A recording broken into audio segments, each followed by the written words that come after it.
Experience आज भी ताज़ा है। मेरे ख्याल से तकरीबन 37-38 साल हो रहे इस गाने को। और मैं पहली बार राजा साहब से मिल रहा था, इलैयाराजा जी, जो भारतवर्ष के one of the top most और हाईएस्ट टैलेंटेड संगीतकार, जिन्होंने मुझे खूबसूरत गाना दिया। जब पहली बार मैं मिला, सिंपल सा आदमी, छोटी कद, सफेद कुर्ता और लुंगी सफेद और भस्म लगाया हुआ था। और ऊपर वाला साक्षी है, मैं बहुत ज्यादा उनके बारे में नहीं जानता था, क्योंकि साउथ इंडियन फिल्म्स की तरफ म्यूजिकली मैं बेध्यान था। एक तो सबसे पहले लैंग्वेज की प्रॉब्लम थी, मगर संगीत तो सारे वर्ल्ड में वही है, सारेगामा पधानिसा सानी दबा मगारेसा। मगर होता है ना कि एक वर्ड समझ में आए म्यूजिक के साथ साथ, तो उस गाने का ज्यादा मजा आता है। तो राजा साहब को मुझे उत्तम सिंह जी हमारे संगीतकार हैं और केसी लॉर्ड, वो दोनों जने लेके आए थे कि इनके सदमा के 2 गाने गाने हैं, नई फिल्म है और पहली हिंदी फिल्म कर रहे थे राजा साहब। मगर इतना मज़ा आया।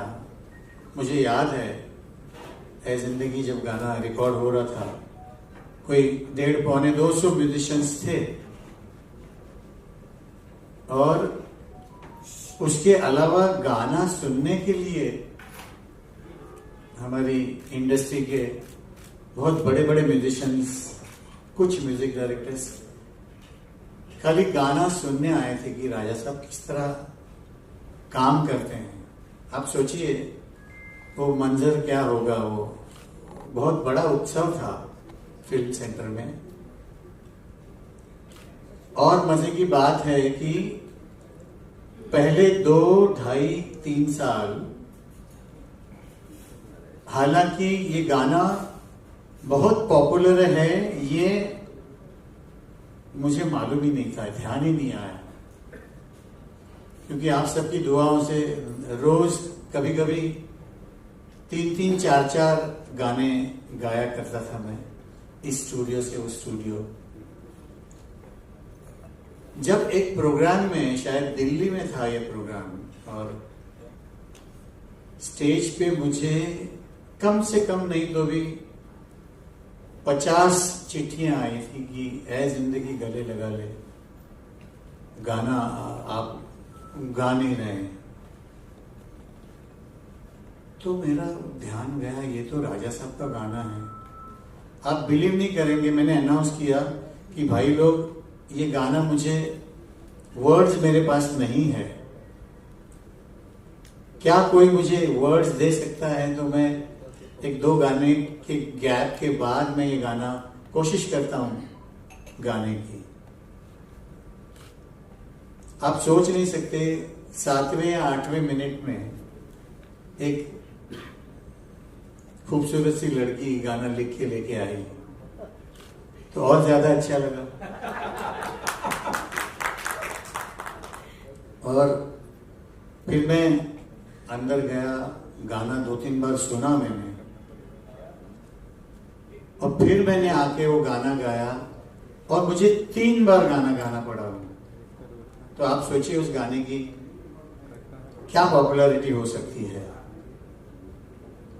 और उस गाने को अभी लेटेस्ट भी गाया गया है, तो और भी ज्यादा अच्छा लगता है। हमारे बच्चे ने ही गाया है, मेरे बेटे जैसा है अरिजीत सिंह। और जब श्रीदेवी जी इस दुनिया में नहीं रही, तो कम से कम जब भी उनका YouTube पे या कोई खबरों में आता था, तो पीछे ये गाना बजता था। तो ये गाने की, ये किस्सा है इस गाने का।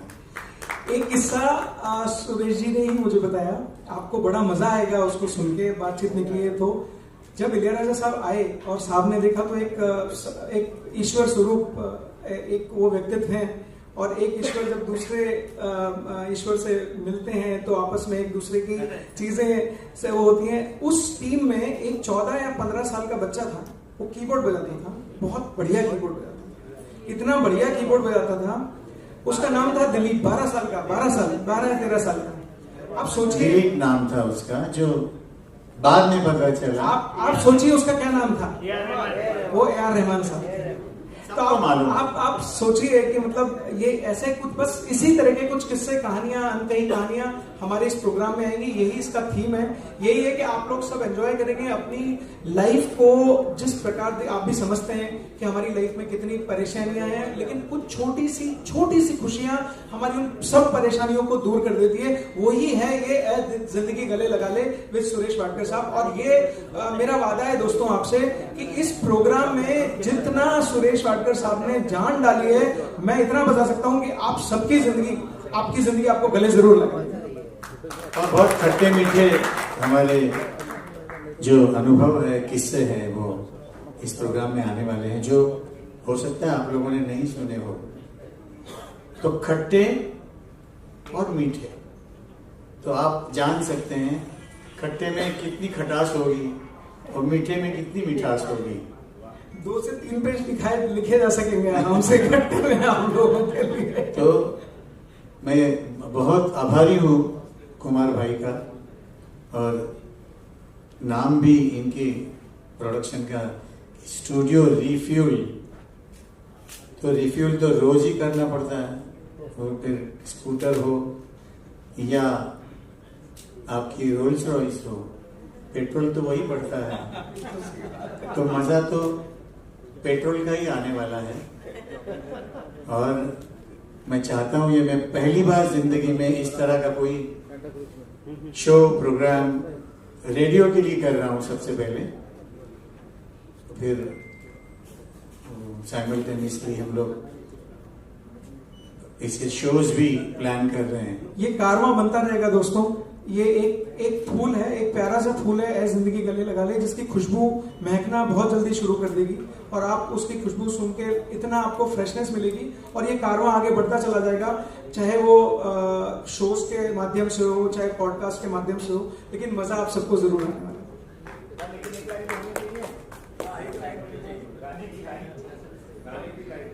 ऐ जिंदगी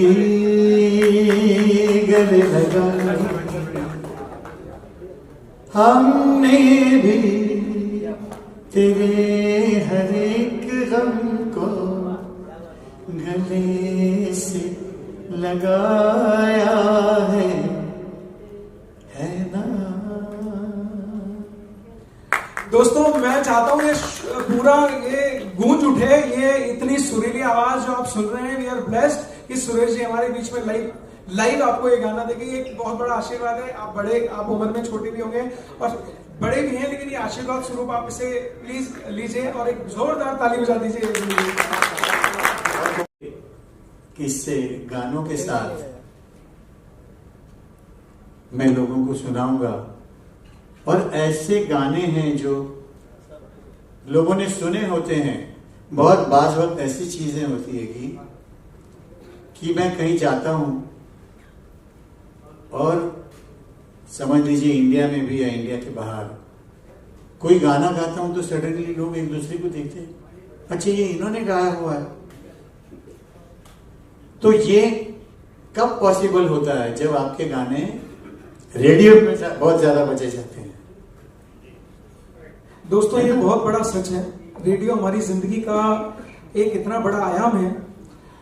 मेरा ये मानना है कि कोई भी किसी भी तरह के क्वालिटी का चीज आप रिपीटेटिव बजाएं तो एक पल को ये लगने लगता है कि हाँ ये अच्छा है, लेकिन आप अच्छी चीज को, बेहतरीन चीज को और इतनी सुरीली चीज को आप बार बार बजाएं तो यही इसकी मर्म है, यही इस प्रोग्राम की आत्मा है कि किसी भी प्रकार से ये प्रोग्राम रेडियो पर आए, आप वो सुरीले गाने, वो सुरीला संगीत दोबारा से सुनना शुरू करें।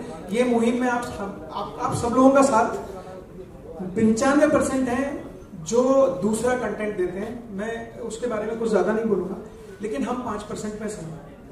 अभी 5% कैसे उन 95% को जीत पाए, उसमें सिर्फ और एक ही साथ दे सकते हैं, वो सब आप लोग हैं। मैं आप लोगों से ये गुजारिश करूंगा दोस्तों कि इस पूरे प्रोग्राम का मर्म समझें, सुरेश जी की एक साधना समझें इसको, कि वो इस अपने हर एक क्षण को वो संगीत के साथ जीना चाहते हैं। मैं ये चाहता हूं कि सुरेश जी का कल बर्थडे, हम सुरेश जी के साथ जीवन भर रहे हैं, वो उनकी उम्र, हमारी सबकी उम्र भी लग जाए, वो इतना आगे व्यक्तित्व को बढ़ाएं और इस मुहिम को इतना आगे चलाएं। बस ये सब आप लोगों का आशीर्वाद, आप सबों की दुआ से है। इसके लिए मैं आपसे बहुत बहुत धन्यवाद बोलता हूं आपको, और ये आप साथ दें इस मुहिम में तो हम लोग आगे बढ़ जाएंगे। सुरेश जी अरिजीत ने भी ये गाना गाया है, तो आपको उनकी गायकी के बारे में क्या कहना? खैर वो तो किसी इसके लिए मोहताज नहीं है, लेकिन क्या कहना चाहेंगे?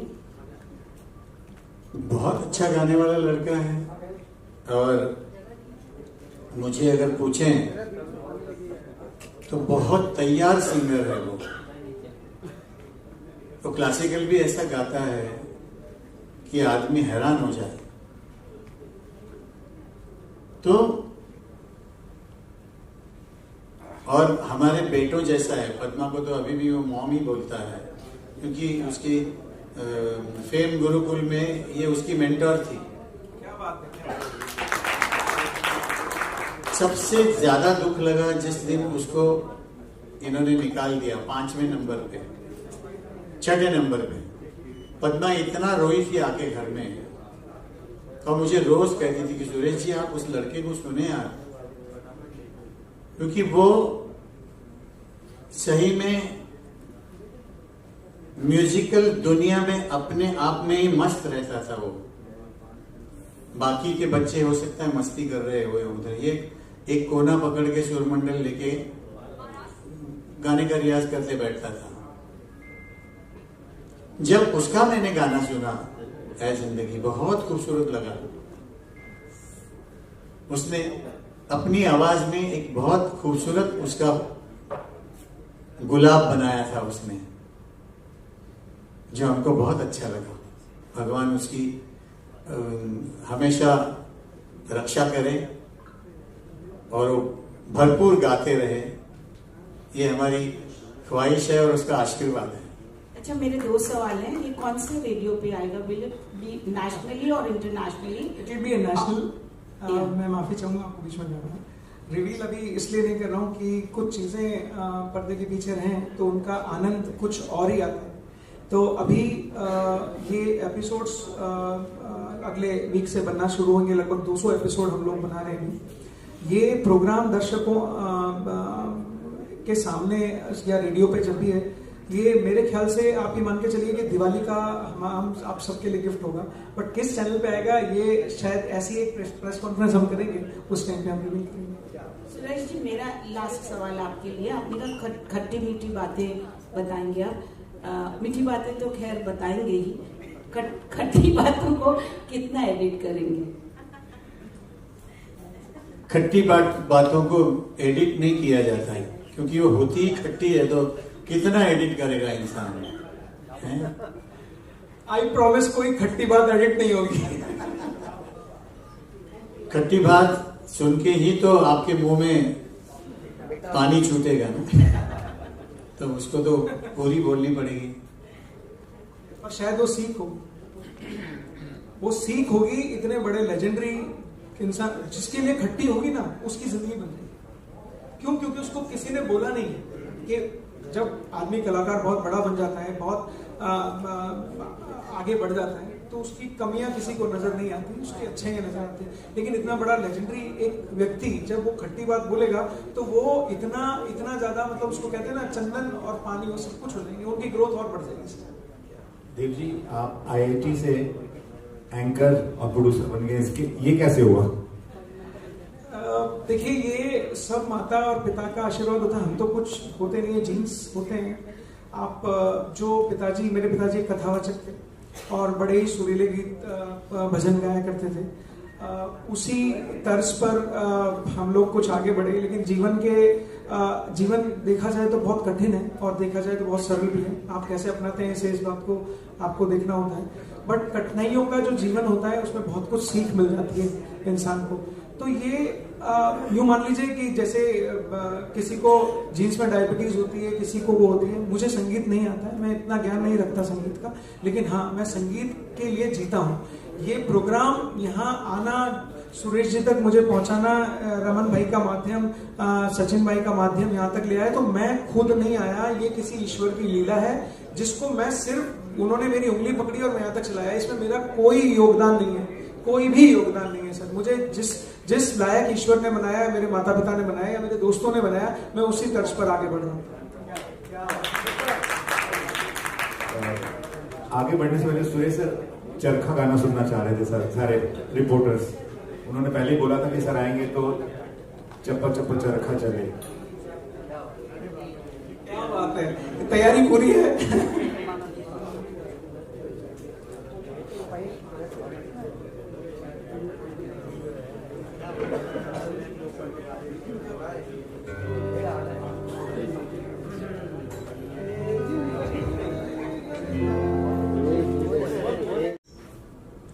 देखिए,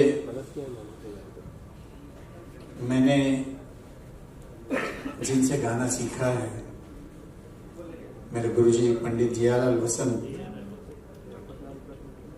जब मैं उनके पास आया था तो मैं गिरण गांव से हूँ। आप समझते गिरण गांव? नहीं, गिरण गांव, जहाँ मिल्स बहुत है, परेल एरिया, लोअर परेल। मेरा जन्म वहां से है। तो हम तो थोड़ा भी बच्चा बड़ा होता है हमारे घरों में तो 15-16 साल की उम्र में उसको नौकरी वोकरी करनी पड़ती है। मगर बचपन में मेरे ख्याल से 4 साल का था, तब मेरे फादर को बहुत शौक था म्यूजिक का। उन्होंने जब मुझे गाते हुए सुना ना, तो उनको लगा कि ये मेरा बच्चा अच्छा गा सकता है अगर मैं इसको गाना सिखवाऊं। मगर हम लोग अफोर्ड नहीं कर सकते थे, तो मुझे गुरुजी के पास लाके उन्होंने छोड़ दिया कि पंडित जी आप इसको, मुझे ना इसको बैरिस्टर बनाना है ना डॉक्टर बनाना है, मगर मेरा बेटा एक अच्छा गाने वाला होना चाहिए, इसके लिए हम इसको इधर छोड़ देते हैं। हम लोग कभी आएंगे नहीं, पूछेंगे भी नहीं, बस आप इसको गाना सिखा दीजिए। तो मैं बड़ा भाग्यशाली हूं कि मेरे मदर फादर ने ये मेरे लिए सोचा। तो उन्होंने कभी किसी से एक नया पैसा फीस नहीं ली। पहली बैच वो म्युनिसिपल स्कूल से लाए थे। ऐसे ही मैं 8 या 9 साल का था तब उनके पास गया। फिर जिसको सदगुरु मिल जाता है जिंदगी में, उसको सब कुछ मिल जाता है। तो मैं गुरु घर में रह के गाना सीखा, मेरी पढ़ाई लिखाई पूरी की। तो गुरुजी के जाने के बाद मैंने सोचा कि कहाँ कश्मीर से आए थे, हम बच्चों को अपने पैरों पे खड़ा किया है इन्होंने। तो ये जो उन्होंने पेड़ लगाया है, इसको अभी सींचना, बड़ा करना हमारा धर्म है। तो म्यूजिक स्कूल जो आजीवासन आप आते रहते हैं शायद, बिल्कुल उसका निर्माण हुआ। आज वहाँ 2-2.5 हजार बच्चे गाना बजाना सीखते हैं। उसी में से मेरे बहुत सारे स्टूडेंट्स जो आप लोग सुन रहे हैं इन दिनों, स्वप्निल बांदोड़कर है, विजय प्रकाश है, राहुल वैद्य है, हमारा श्रेयस पुराणिक है, रविकांत त्रिपाठी है, और अभी आपने नया सुपरस्टार अथर्व बख्शी जो अभी अभी जीता है, वो मेरे आजीवासन का ही स्टूडेंट है। तो सोचिए हमने ये बीड़ा उठाया है कि नई जनरेशन हम हमारे सुनने वालों के लिए इस दुनिया में लाए। तो ये हमारा बेसिक, हमारा आजीवासन बनाने का ये विचार था। और बहुत अच्छे से अब इस वक्त आजीवासन का बहुत नाम है सारी दुनिया में, म्यूजिक की दुनिया में। और अच्छे अच्छे बच्चे आप सुन के हैरान हो जाएंगे, ऐसे ऐसे बच्चे तैयार हो रहे हैं। मैं सिखाता हूँ, पद्मा सिखाती है, मेरी बड़ी बहन सिखाती है, मेरी बड़ी बेटी भी सिखाती है। वो अथर्व बख्शी मेरी बड़ी बेटी का ही शागिर्द है।